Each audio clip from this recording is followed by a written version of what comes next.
It's a natural instinct in most of us that when we come across an injured animal, we tend to want to make it better and perhaps even keep it. The intentions might be good, but it's not always the appropriate course of action. Rehabilitation is a big word, and it comes with a lot of responsibility. Meryl, you've been rehabilitating animals for many years now.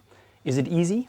Is it rewarding? It can be very rewarding if you can return the animal back to the wild where it belongs, but it can be extremely difficult. It's time-consuming, and of course, it can be very costly. When do you choose to euthanize and when do you choose to rehabilitate? Every single animal is different. You assess each one individually. In the case of Jake, our little steenbokkie, we took the decision not to euthanize because he'd already had his leg amputated a week previously, and he was recovering and he was fairly happy, apart from the terrible wounds. And in consultation with my vet and Nature Conservation, we decided we would give him a chance. When rehabilitating an animal, it's very important to have a very good backup system, like in Meryl's case. She's very lucky.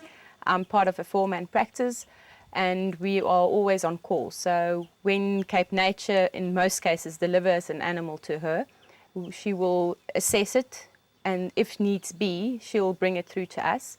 And the two of us then usually will have a look at it, just make a decision.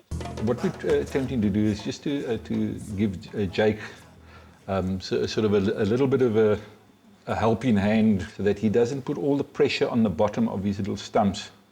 So we're going to just put the little silicone sleeve over here to give you the padding, and then we manufactured a little prosthesis. Hopefully it's going to fit. This is sort of the first attempt of doing the prosthesis for a little buck, because normally I'm dealing with the normal human amputations, which seems to be a lot easier than this, because the little bokkie seems to get quite stressed. I think there's no words to actually describe the feeling that you get once you can be able to release an animal.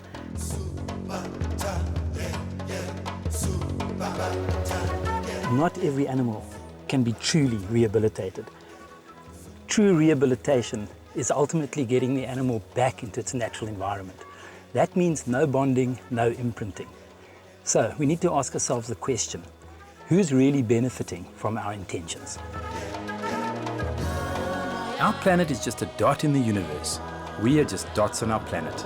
But if we all just do one thing, we can make a radical difference.